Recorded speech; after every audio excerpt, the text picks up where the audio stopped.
fractioned my whole heart and given you the crumbs left on the corner table of my busy schedule. The daisies smell so nice, but the pollen hurts my eyes.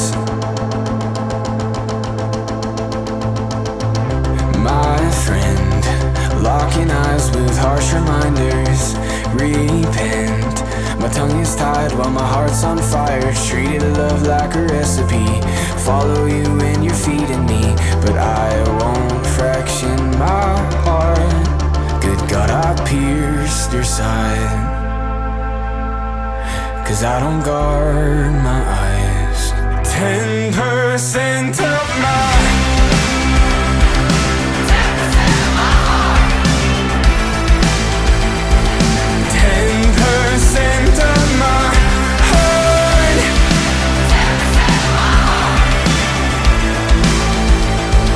I'm tied to my heart.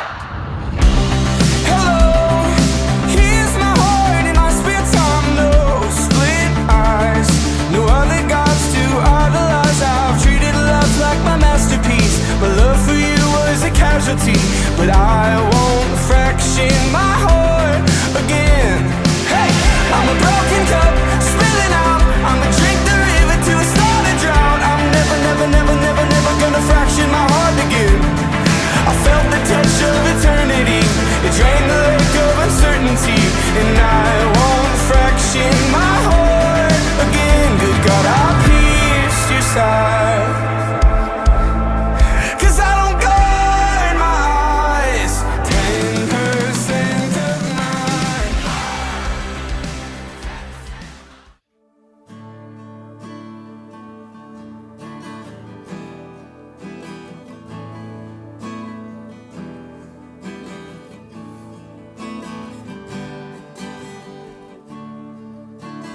Nous venons dans ta présence pour chanter tes louanges et notre reconnaissance de ce que tu as accompli. Tu nous as donné ta vie, ton amour et ta joie, et la louange envahit nos cœurs passionnés de toi. Tu es le Créateur puissant, l'agneau ressuscité. Toi seul as pu triompher de la mort et du péché. Tu as délivré ton peuple pour la vraie liberté. Je veux suivre tes pas, chaque jour être avec toi. Nous venons dans ta présence pour chanter tes louanges et notre reconnaissance de ce que tu as accompli. Tu nous as donné ta vie, ton amour et ta joie, et la louange envahit nos cœurs passionnés de toi. Tu es le Créateur puissant, l'agneau ressuscité. Toi seul as pu triompher de la mort et du péché. Tu as délivré ton peuple pour la vraie liberté. Je veux suivre tes pas, chaque jour est avec toi. Tu es le Créateur puissant, l'agneau ressuscité. Toi seul as pu triompher de la mort et du péché. Tu as délivré ton peuple pour la vraie liberté. Je veux suivre tes pas, chaque jour être avec toi.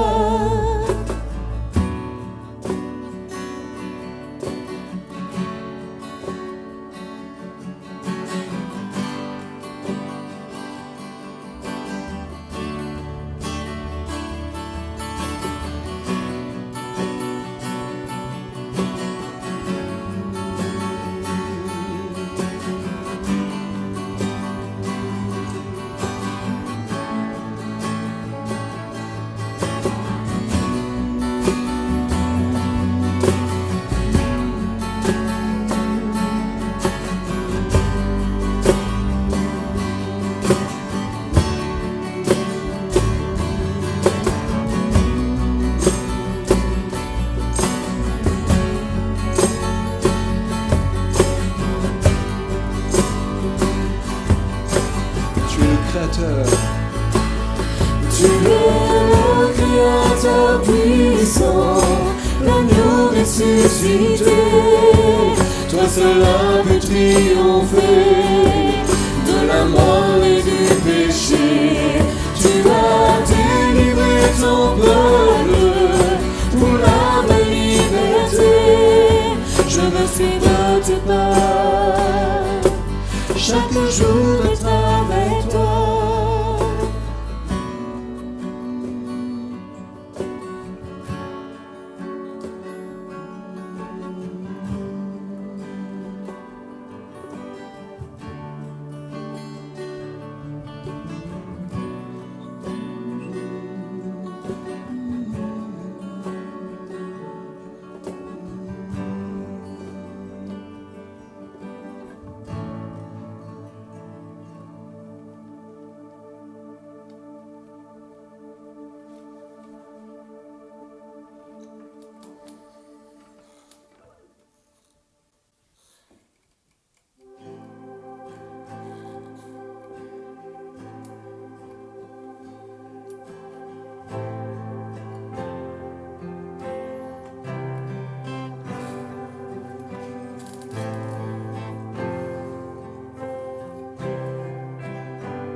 Je viens vers toi dans le secret, en ta présence, je veux rester. Tu es, tu seras toujours là.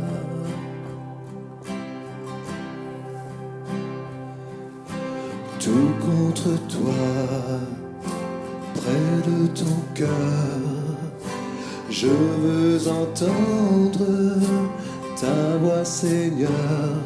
Tu es, tu seras toujours là. Ébloui devant toi, ébahi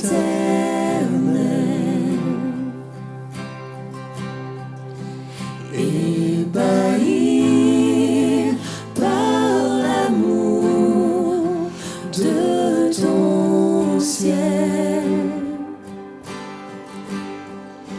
Je suis là à tes pieds, je viens t'adorer, je désire habiter près de toi.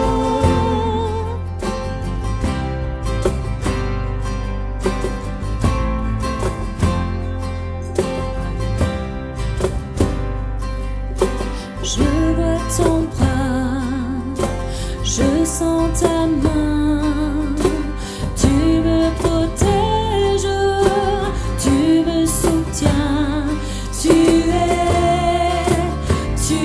seras toujours là.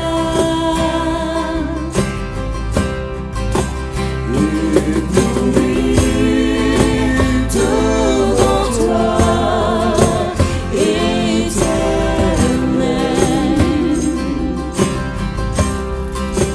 Ébahi par l'amour de ton ciel. Je suis là à tes pieds, je viens t'adorer, je désire habiter près de toi.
accueilli dans les parvis du roi.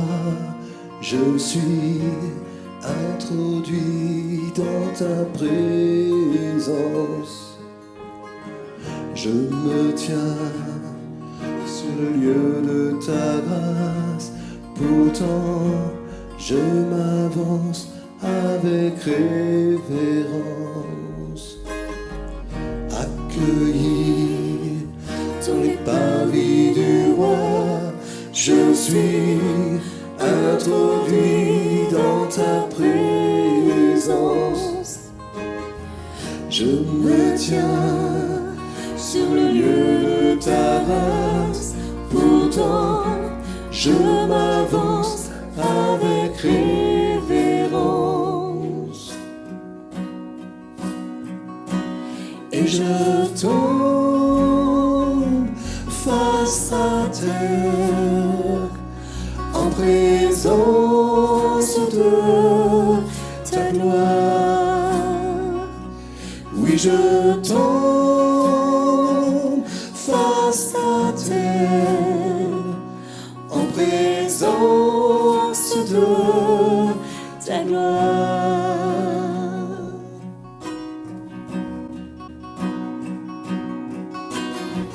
Qui au ciel est comparable à toi, et qui sur la terre est ton égal. Tu es élevé bien au-dessus de tout. Je veux m'incliner pour t'exalter.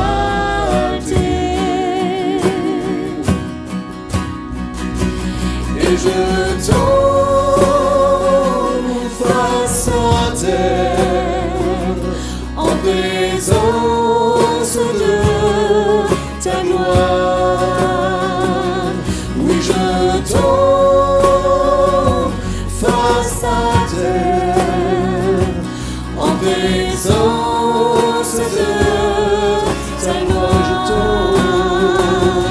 Et je tombe face à terre en présence de ta gloire. Oui, je tombe face à terre en présence de ta gloire.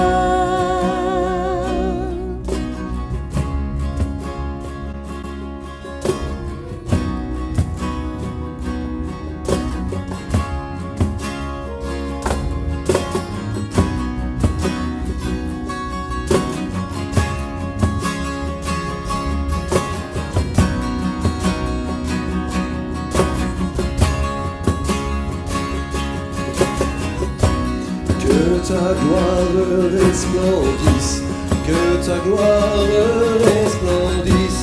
Roi de gloire, me voici, roi de gloire.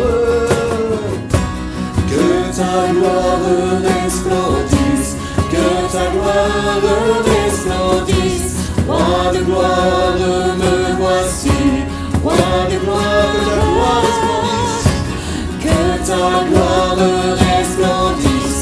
Que ta gloire resplendisse, roi de gloire, me voici, roi de gloire, que ta gloire resplendisse, que ta gloire resplendisse, roi de gloire, me voici, roi de gloire. Et je tombe face à terre en présence de ta gloire.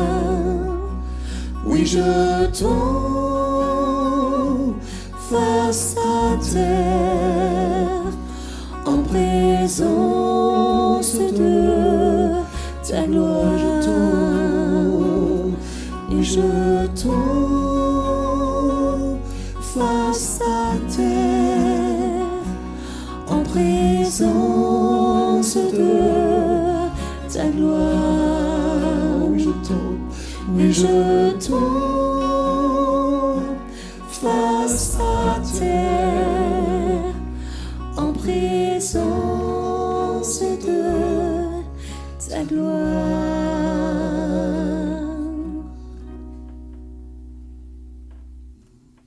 Alléluia, Jésus. Oh, merci Seigneur.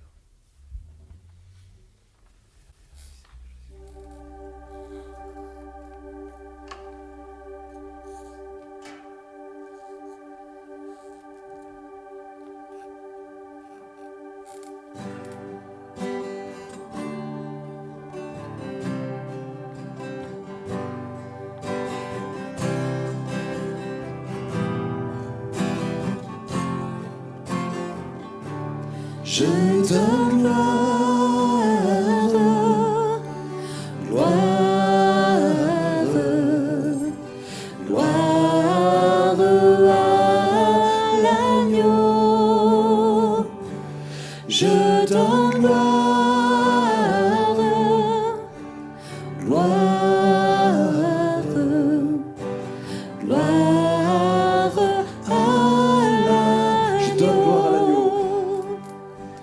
Je donne gloire, gloire, gloire à l'agneau. Je donne gloire, gloire, gloire à l'agneau. Je veux te dire que je t'aime, mon Seigneur, mon Jésus. Dans ton amour suprême, tu as pourvu pour mon salut. Je suis libre, je veux te louer, de tout mon cœur t'adorer. C'est mon désir de me prosterner devant celui qui m'a sauvé. Je donne gloire, gloire, gloire à l'agneau. Je donne gloire, gloire, gloire à l'agneau. Je veux te dire que je t'aime, mon Seigneur, mon Jésus. Dans ton amour suprême, tu as pourvu pour mon salut. Je suis libre, je veux te louer, de tout mon cœur t'adorer. C'est mon désir de me prosterner devant celui qui m'a sauvé. Je donne gloire, gloire, gloire à l'agneau. Je donne gloire, gloire, gloire à l'agneau. Je donne gloire, gloire, gloire à l'agneau. Je donne gloire, gloire, gloire à l'agneau. Est-ce qu'on peut rendre gloire au Seigneur? On applaudit le Seigneur. Amen. Alléluia, gloire à toi, Seigneur. Merci, Seigneur. Chers frères et sœurs et chers amis, très heureux encore une fois de vous retrouver ce dimanche matin. Donc je vous souhaite un bon dimanche. Et aujourd'hui, c'est aussi un jour particulier. Il y a eu la fête des mères et aujourd'hui, c'est la fête des pères. Qui croit qu'un père, c'est important? Pourtant, je ne sais pas si vous l'avez remarqué, il y a quand même un paradoxe dans notre société. D'un côté, la masculinité est gravement attaquée, hein, et d'un autre côté, on insiste de plus en plus sur l'importance des pères.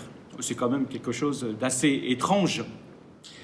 Mais autour de moi, je vois plein de pères qui ne sont pas parfaits, hein, qui sont avec leurs faiblesses, mais qui font leur possible et qui aiment Dieu de tout leur cœur et qui prennent bien soin de leur famille. Et ce matin, j'aimerais vous encourager pour le bon témoignage que vous donnez. Que Dieu vous bénisse richement en tant que père. Lorsqu'on parle de père et de mère, je pense que la plupart d'entre nous savons que la maman, c'est plutôt l'intérieur. Hein, c'est l'intérieur. Et le rôle du papa, c'est d'ouvrir son enfant vers l'extérieur. Donc les mères, par exemple, elles interagissent avec leurs enfants, surtout dans un contexte de soins, dans un contexte affectif. Tandis que le papa, hein, le père, il aurait plutôt tendance à interagir à travers des jeux, à travers des jeux particulièrement physiques. Hein.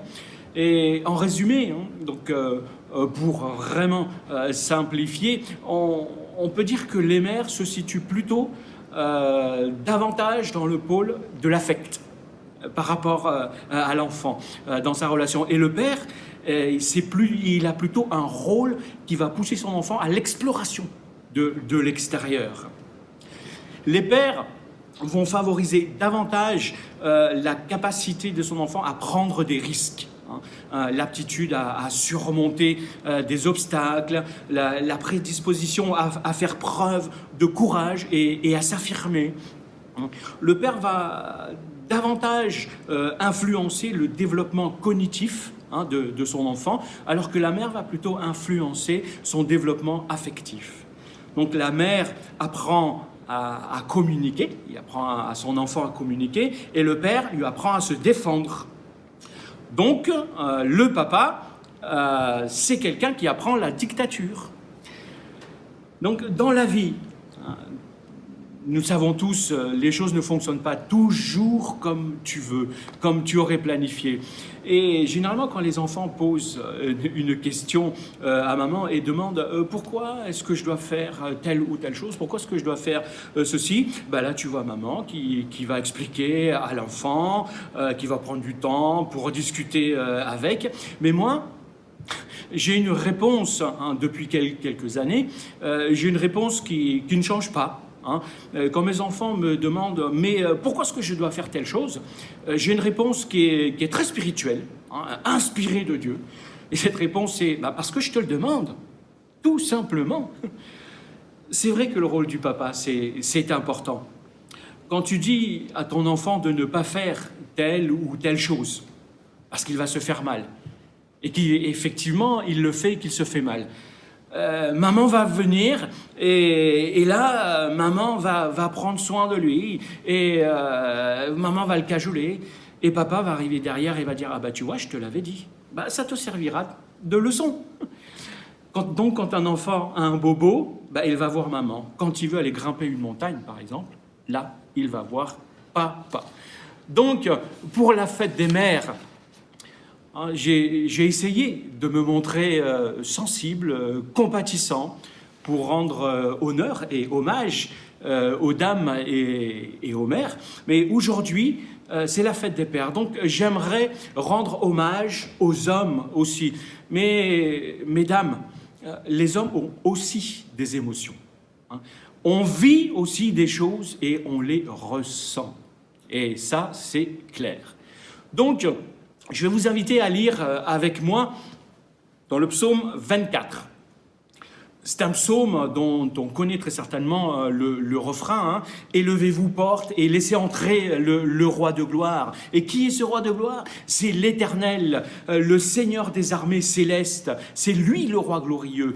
Il y a des chansons même que l'on chante, des chants de louange qui ont été faits à partir de ce psaume. Mais il ne faut pas oublier que ce psaume a été écrit par le roi David. Et qui était David? David était un homme de guerre. C'était un soldat. Dans le plan de Dieu, David est celui qui va établir le royaume d'Israël. Et c'est la préfiguration du Messie, de Jésus qui va venir et qui va établir, il l'a fait, le royaume de Dieu. Et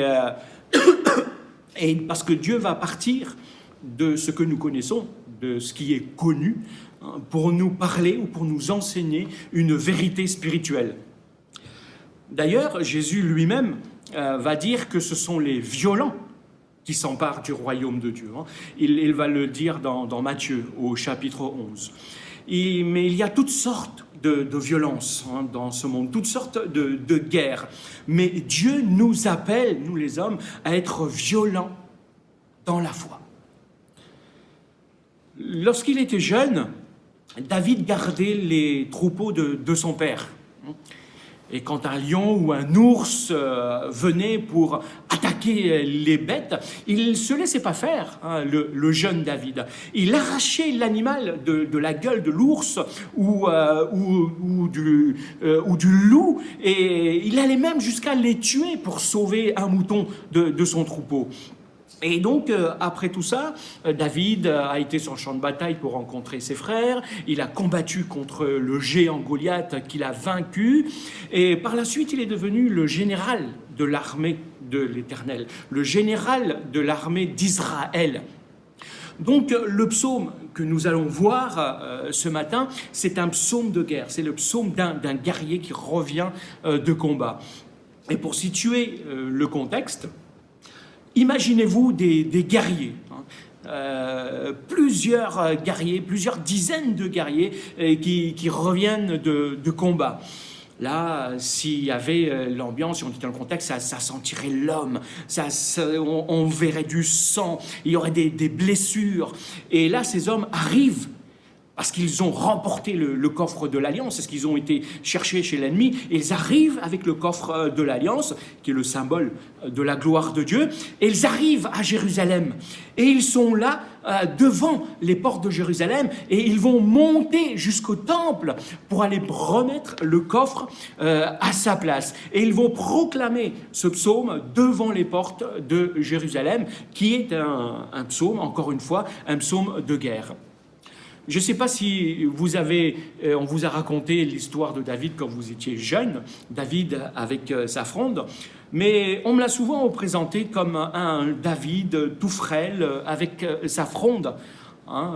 Mais il faut comprendre que la fronde, c'est cette arme-là, c'était l'arme de guerre des troupes tactiques de l'époque. Ce n'était pas juste un petit morceau de fil avec un morceau de peau que l'on lançait quelque chose. Non. La fronde n'était pas un jeu d'enfant, c'était pas un jouet.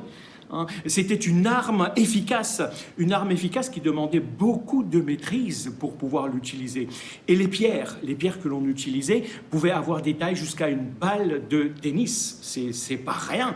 Et lorsque ces pierres étaient lancées, elles pouvaient être lancées jusqu'à 100 km/h sur une distance de 350 mètres. Donc ça pouvait faire très mal. Donc oubliez le jeune David tout mignon. David, c'est vraiment, pour dire un terme d'aujourd'hui, David c'est un ninja. C'est un gars qui sait se défendre.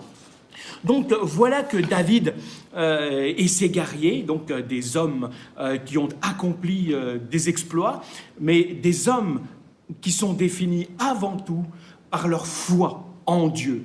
Donc ces hommes-là reviennent victorieux du combat et ils se trouvent devant les portes de Jérusalem, et voici ce qu'ils vont dire dans le psaume 24.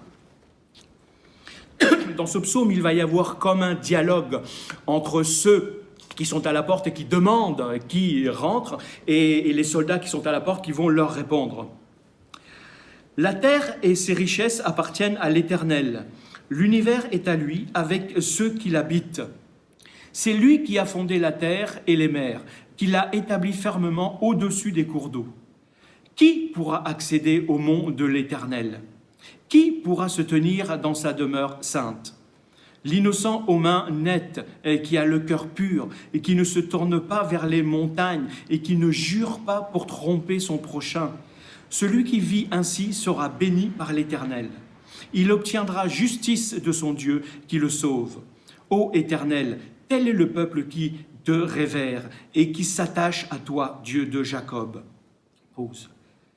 Portes, levez la tête, et ô portes, levez-vous, relevez vos frontaux, ô portes, haussez-vous, vous portes éternelles, pour que le roi de gloire y fasse son entrée. Qui est ce roi de gloire ? C'est l'Éternel, le fort et le vaillant. Oui, l'Éternel, vaillant dans les combats. Portes, levez la tête, ô portes, levez-vous, relevez vos frontaux, ô portes, haussez-vous, vous portes éternelles, pour que le roi de gloire y fasse son entrée. Qui est ce roi de gloire ? Le Seigneur des armées célestes, c'est lui le roi de gloire. Amen. Quel cri de guerre! Ce matin, donc, j'aimerais parler de comment être un père qui glorifie et qui rend gloire à Dieu. Donc, messieurs, j'aimerais réveiller ce matin votre cœur de guerrier. La Bible dit que les fils sont pareils à des flèches dans la main d'un guerrier. Psaume 127. Et moi, j'en ai 5, donc j'ai plein de guerriers. Mais la paternité dans la Bible, elle est décrite comme une bataille. Un homme se bat, il se bat pour sa maison, pour sa famille. Et il y a des batailles extérieures, mais il y a aussi des batailles intérieures chez l'homme. Je ne sais pas si vous connaissez John Eldredge. Il a écrit un livre qui a été traduit donc, en français, et ce livre s'appelle « Indomptable ». Le secret de l'âme masculine. Donc, John Eldredge explique que l'homme, donc le masculin, ne sera véritablement stable dans ce qu'il est et doux dans sa nature que s'il assume la force que le Créateur lui a donnée. Quand il l'a créé. Dieu veut aussi, dit-il, que l'homme s'épanouisse dans des dimensions de force, de courage, d'aventure.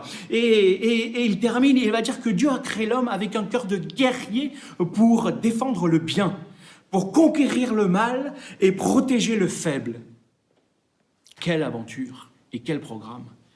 Mais en vieillissant, tu te domptes toi-même. Et la réalité, c'est que Dieu t'a créé pour combattre et lutter. Un homme qui ne lutte pas, c'est un homme à qui il manque quelque chose, c'est un homme qui a perdu quelque chose. Est-ce que vous avez déjà comparé les films de gars et les films de filles ? C'est très simple, le scénario peut être très compliqué, mais finalement, ça reste très simple.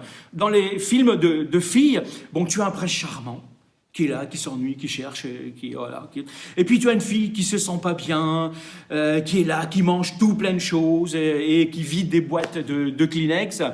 Et finalement, le prince charmant la rencontre et ils se marient et ils finissent par avoir beaucoup d'enfants. C'est simple comme scénario, les films de filles.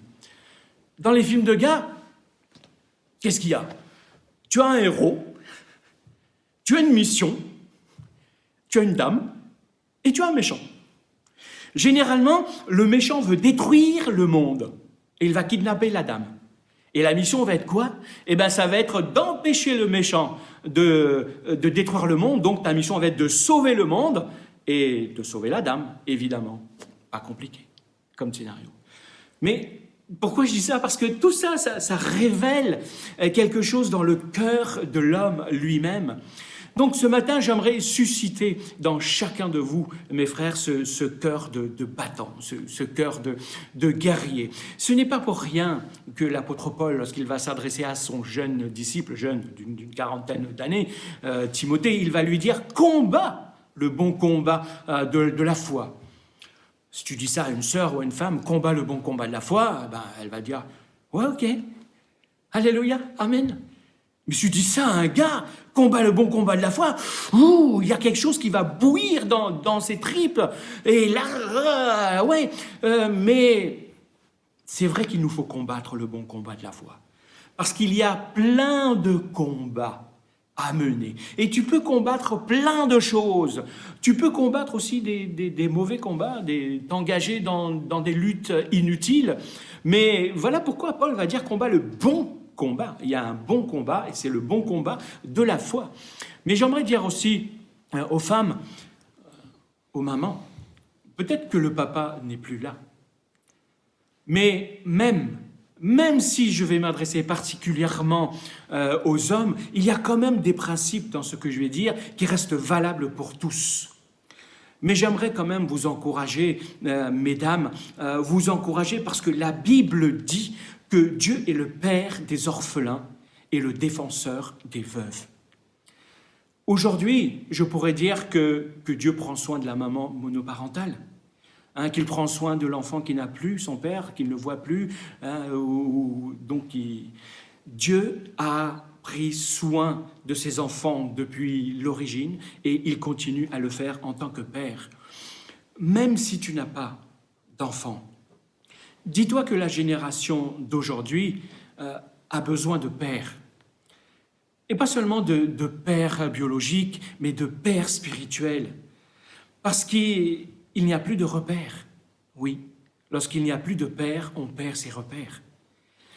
Faire un enfant biologiquement, c'est pas bien compliqué en soi. Et être un géniteur, ce n'est pas forcément être un père. Ce monde a besoin de pères et de pères spirituels.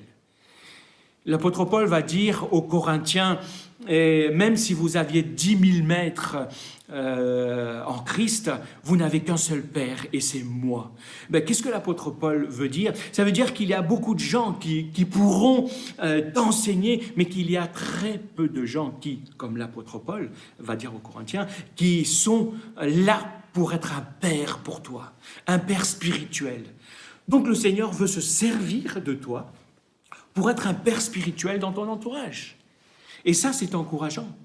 Et en honorant les pères aujourd'hui, en cette journée, finalement et fondamentalement, celui que j'aimerais célébrer, c'est notre Père Céleste à tous, notre Dieu, qui est présent avec nous dans chaque instant et qui prend soin de nous au quotidien, quoi qu'il arrive, que nous y pensions et que nous n'y pensions pas.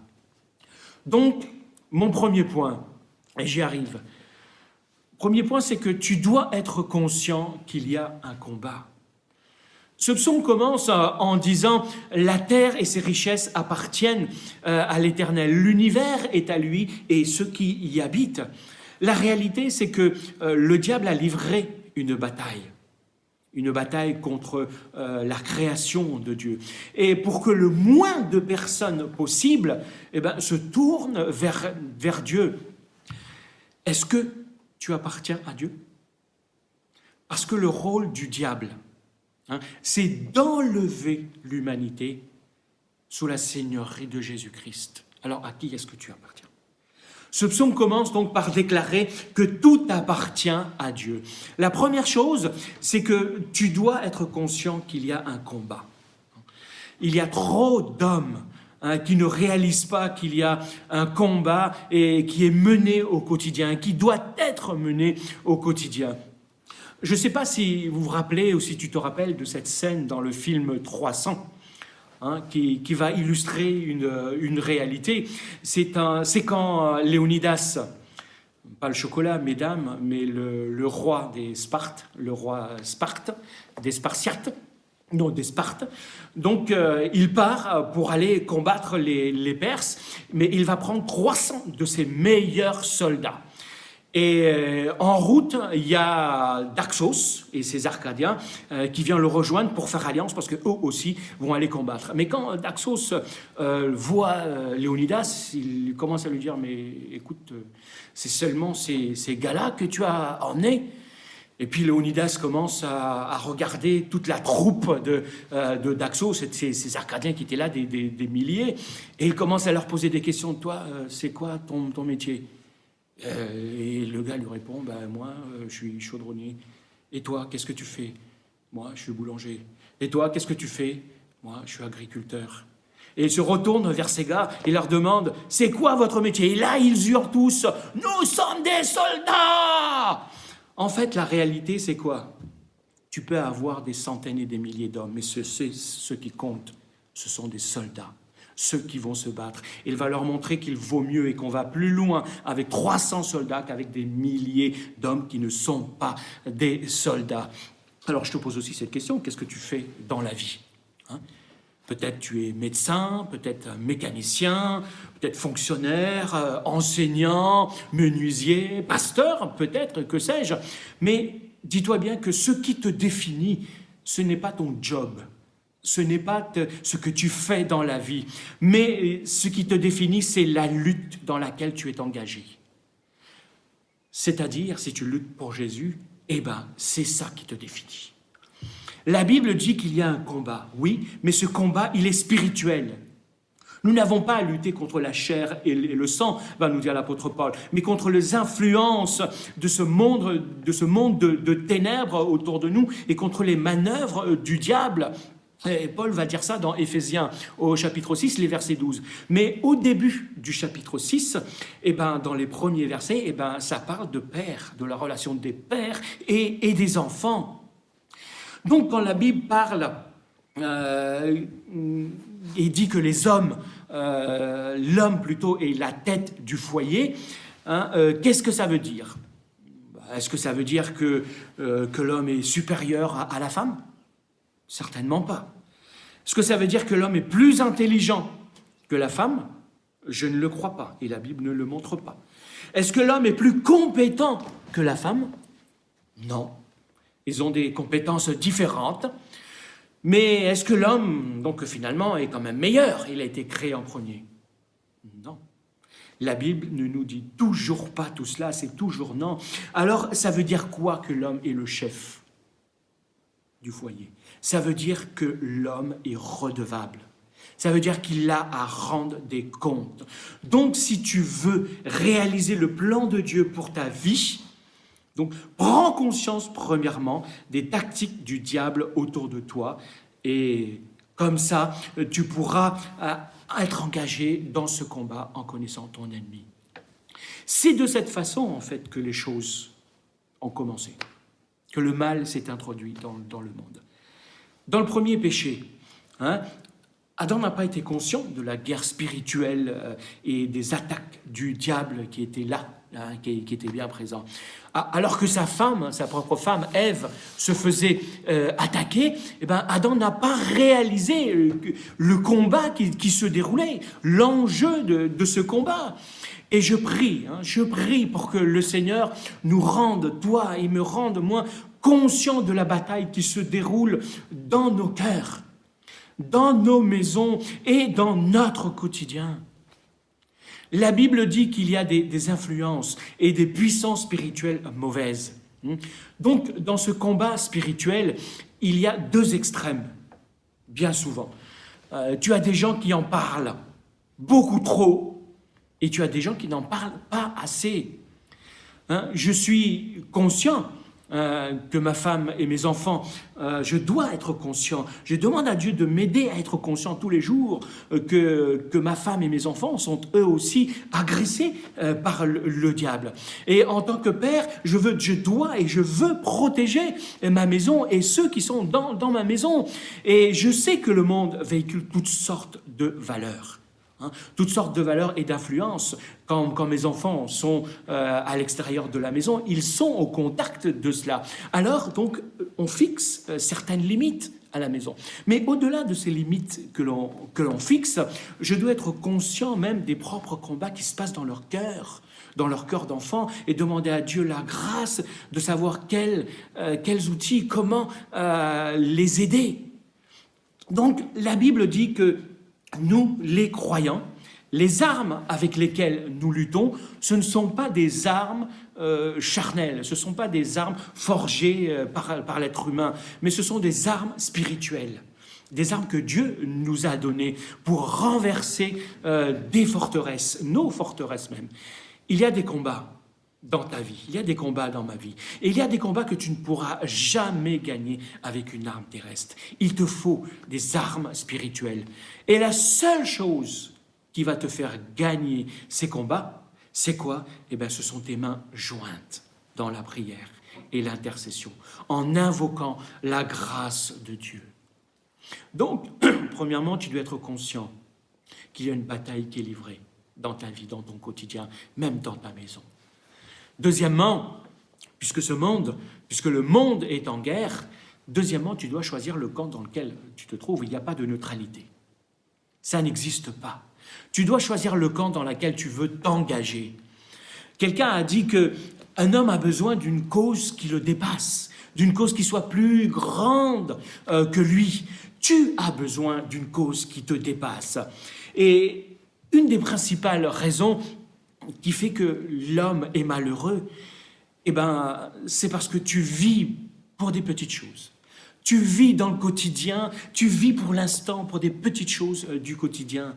Mais fondamentalement, tous nous devrions avoir une cause pour laquelle on est prêt à s'engager, une cause pour laquelle tu es prêt à mourir, une cause pour laquelle tu es prêt à vivre et à donner toute ta vie.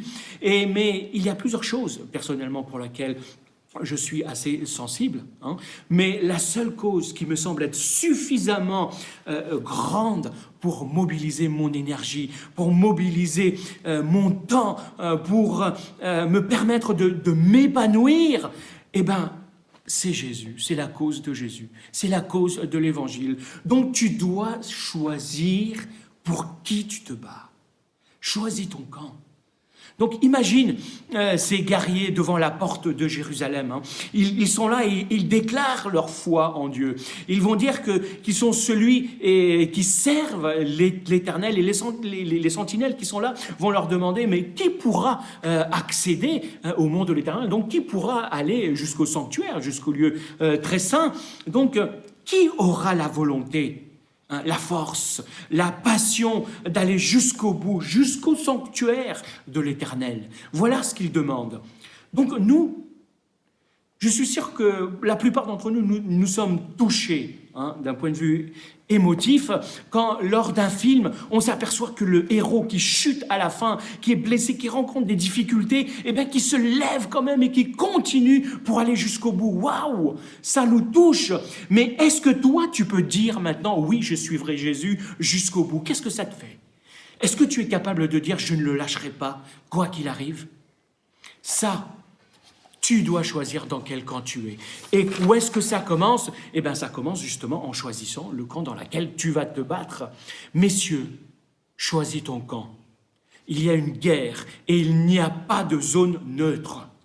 Jésus a dit, celui qui n'est pas avec moi, il est contre moi.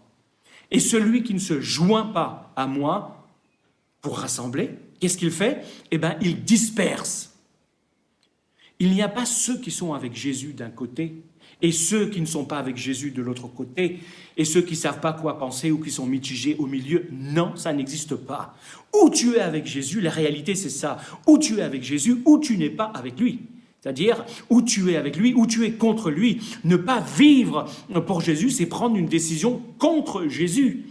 Mais quand tu réalises qui est Jésus, qu'il est Dieu, qu'il est mort pour pardonner tes péchés alors qu'il était parfait, alors qu'il est parfait, qu'il est ressuscité pour te donner la vie éternelle et pour t'emmener dans son royaume et te donner un héritage dans son royaume, là, je pense que la seule réponse valable que tu puisses lui apporter, c'est de lui dire « Je te choisis, je choisis de te suivre ».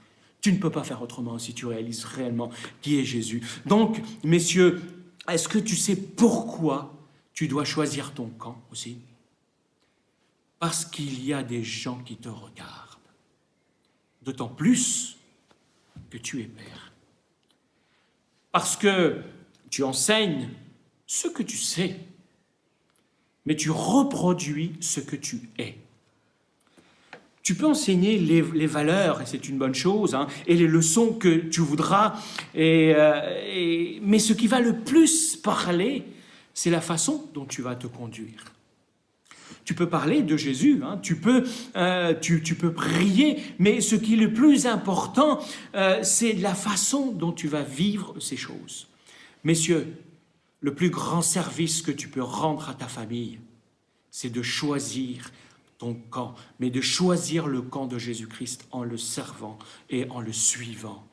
Et Dieu saura utiliser même tes faiblesses pour rendre gloire à son nom dans ta vie et dans ta famille. Troisièmement, puisqu'il y a un combat, il y a un ennemi.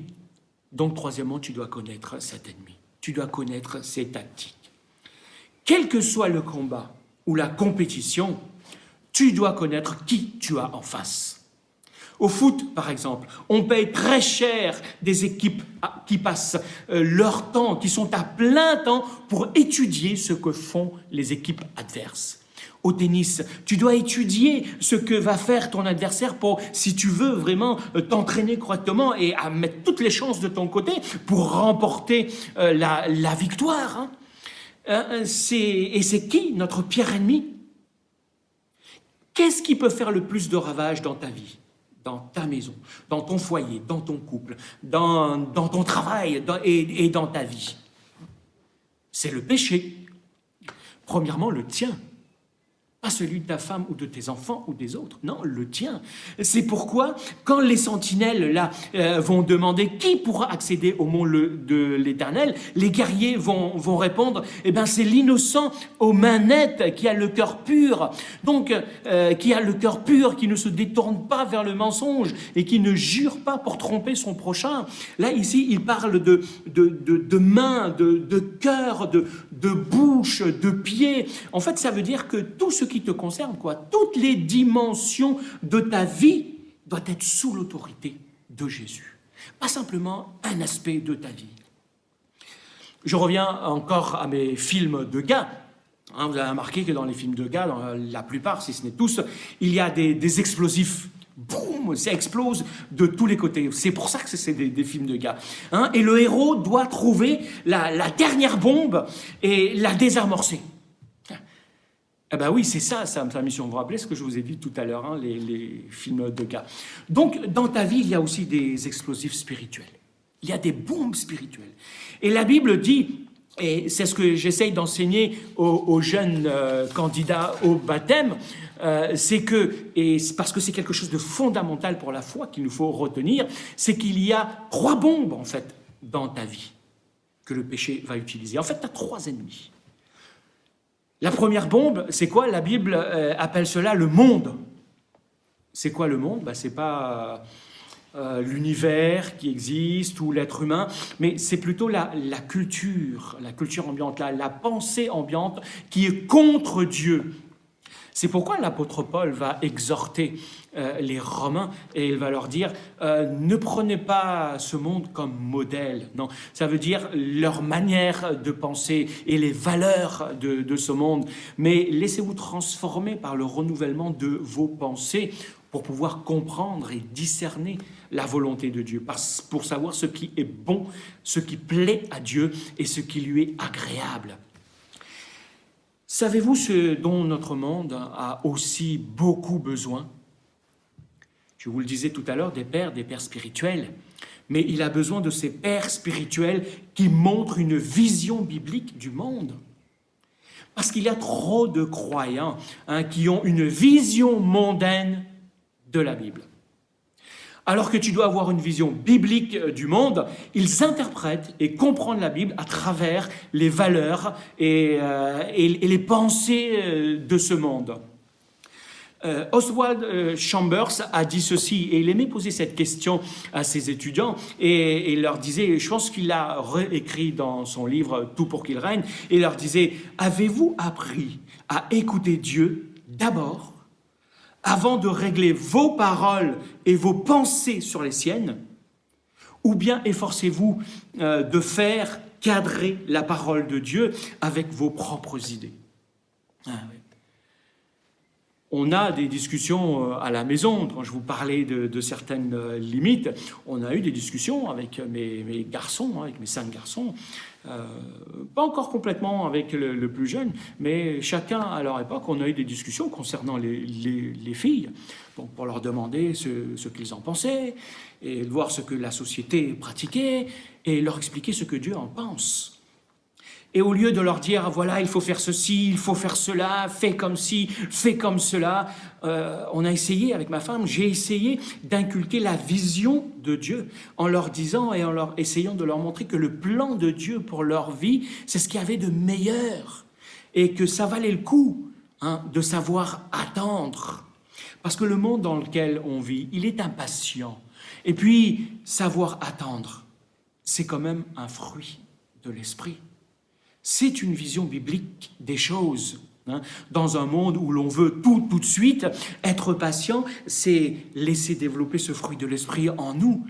Mais comment ça se traduit dans la pratique? Eh bien, leur caractère, justement, se forge. Et ils sont mieux armés eux-mêmes pour choisir leur camp et pour faire leur choix dans les batailles qu'ils vont rencontrer. Et si j'avais eu une fille, eh ben, qu'est-ce que je lui dirais? Eh ben, souvent, les filles veulent être vues des garçons. Je dirais à la fille que sa valeur ne se trouve pas dans le regard des garçons. Non. Mais tout cela, c'est un travail continuel, un travail du quotidien. C'est un travail qui n'est pas facile, ça demande de la persévérance et beaucoup d'amour. Beaucoup d'amour. Et il y a aussi parfois des ratés, mais Dieu est présent.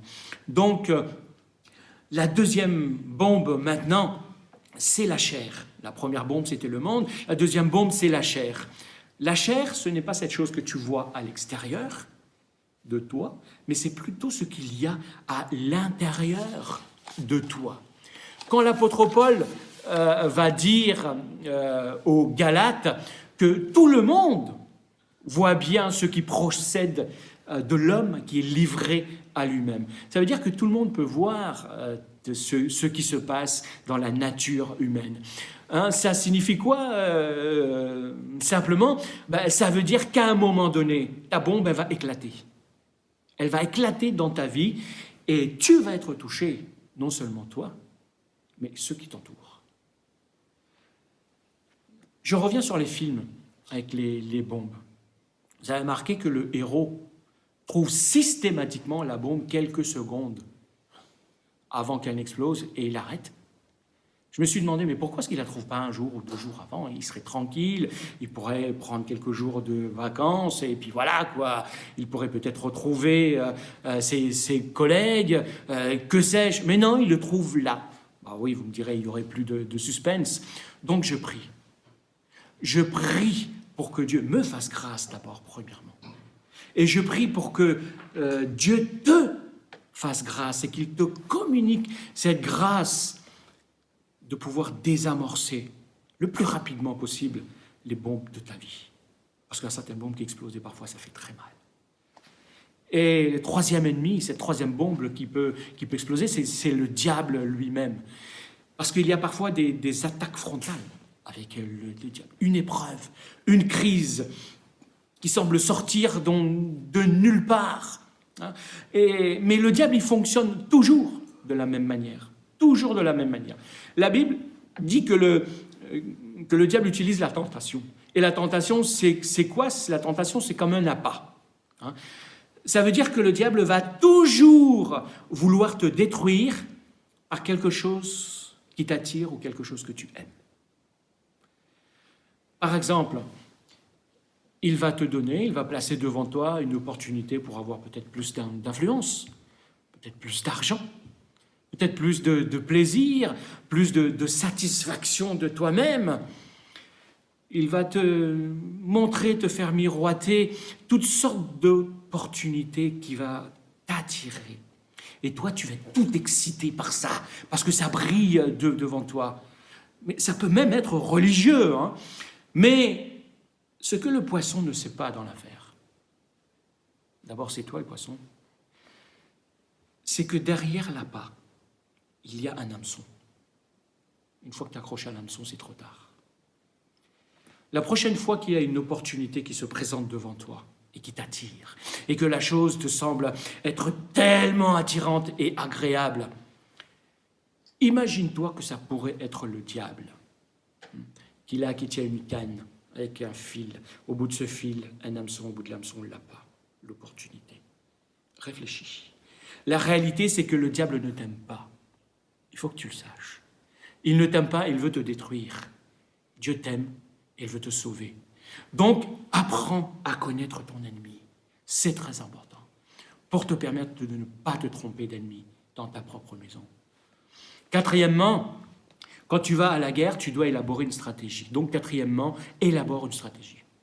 Oh, stratégie, vous allez me dire, ouais, c'est un grand mot, mais c'est quoi une stratégie?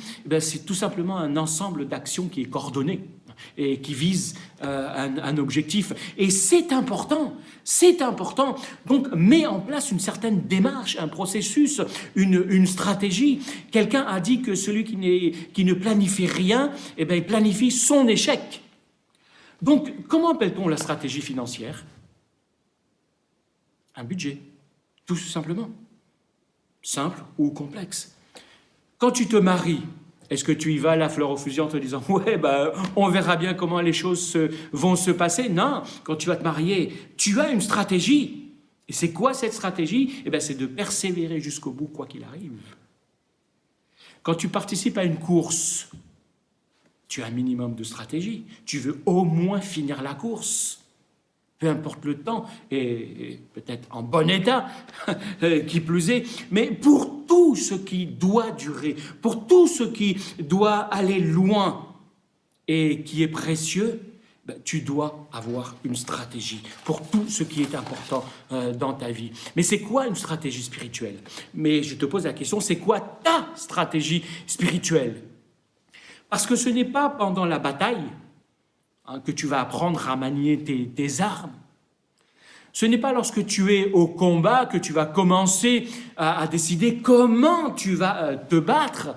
Non, ta stratégie, tu dois la penser avant. Ce n'est pas quand tu es devant ton compétiteur au tennis que tu vas dire comment je vais jouer. Non, tu décides de ta stratégie avant. Comment tu vas faire?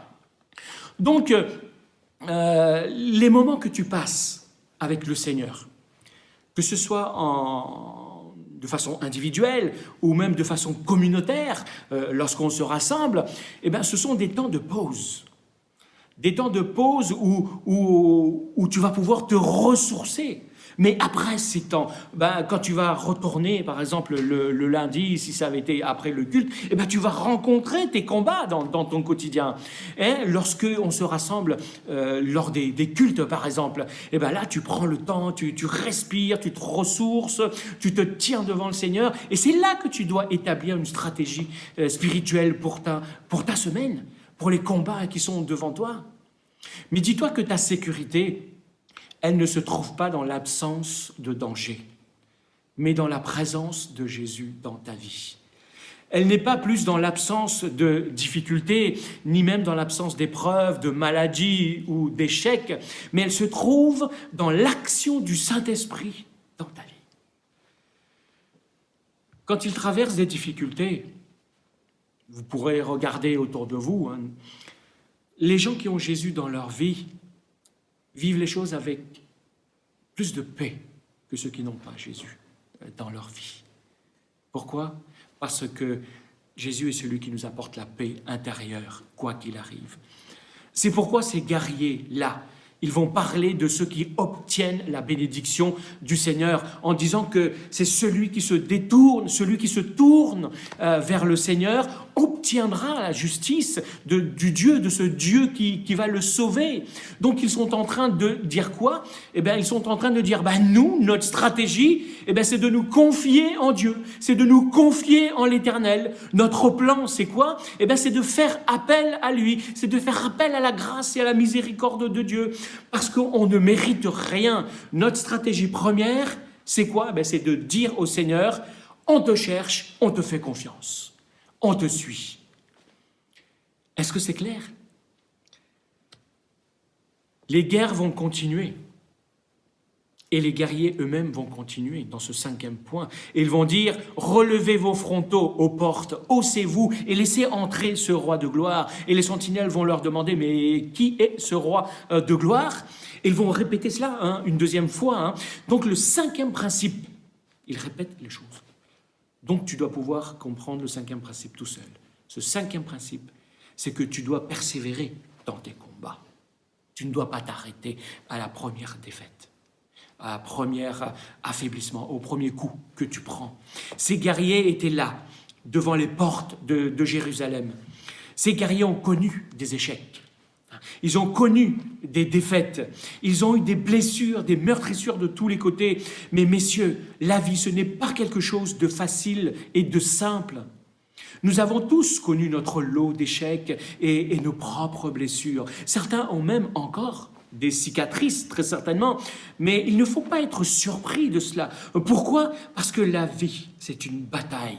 Et tu es engagé dans une bataille. Le mariage, c'est une bataille. Élever des enfants dans la foi, c'est une bataille. Et si tu es engagé pour Jésus, chaque matin où tu vas te lever, dès que tu vas poser le pied par terre, c'est la bataille qui va commencer. C'est ça. Donc suivre Jésus, ça ne vient pas tout seul. Ça ne vient pas du jour au lendemain.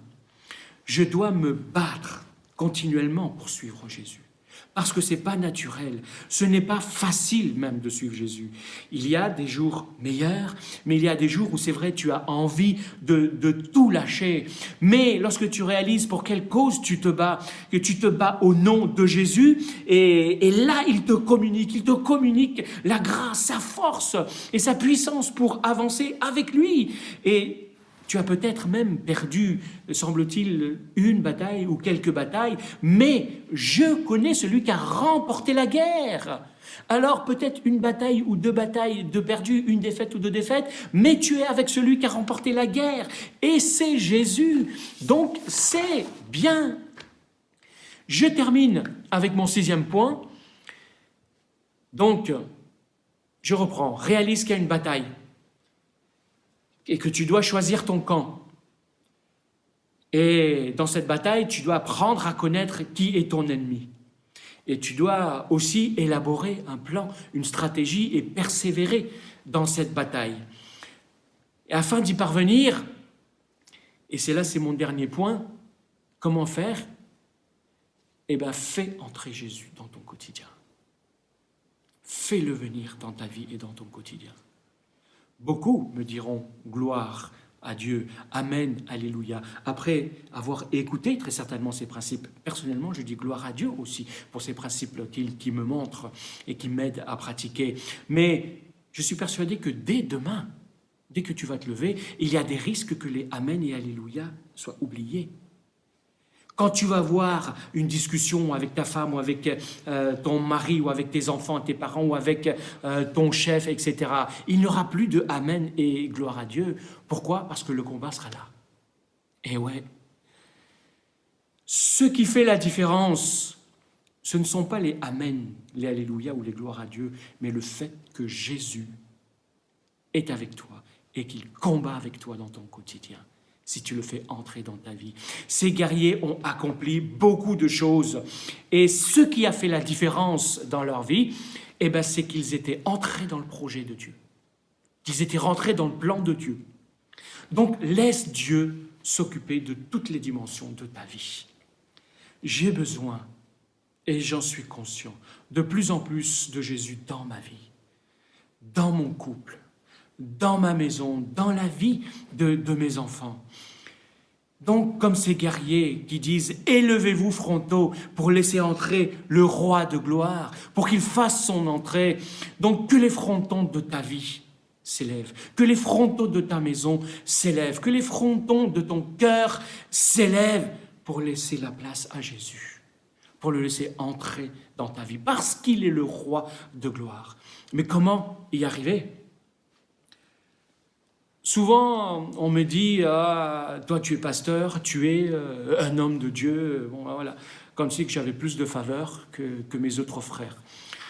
Je vais rectifier cette notion d'homme de Dieu. Je ne suis pas plus homme de Dieu que n'importe qui croit en Dieu. Cette expression « homme de Dieu » ne se rencontre pas beaucoup dans le Nouveau Testament.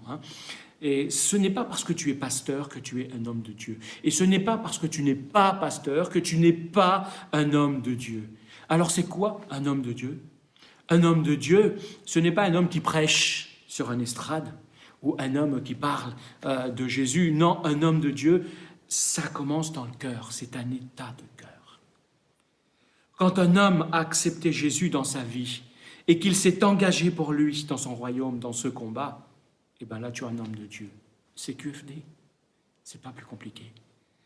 Et c'est un homme qui va apprendre, à qui Dieu va apprendre à avoir un regard juste sur Dieu, un regard juste sur lui-même et un regard juste sur les autres. Mais en m'entendant, tu te dis, mais moi, je suis un homme tout ordinaire, avec ses failles. Je te dis bravo, moi aussi, et certainement même. Mais si tu vis pour Jésus, tu peux marcher comme un homme de Dieu.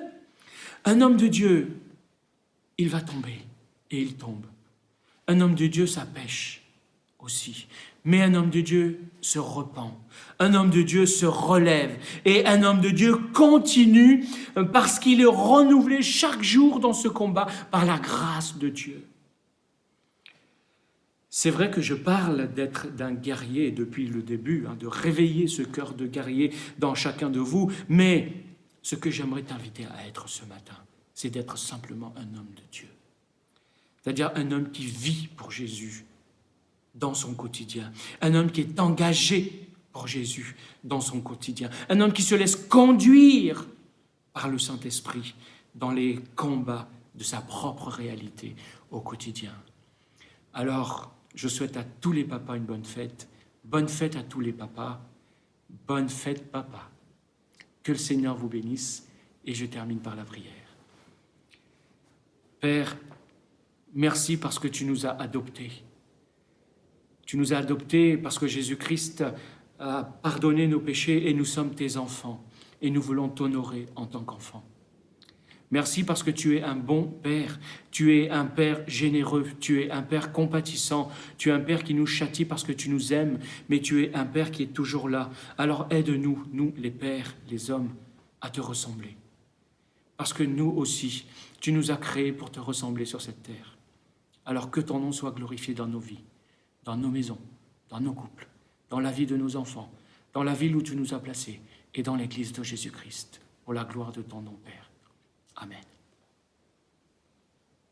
À bientôt. Percent of my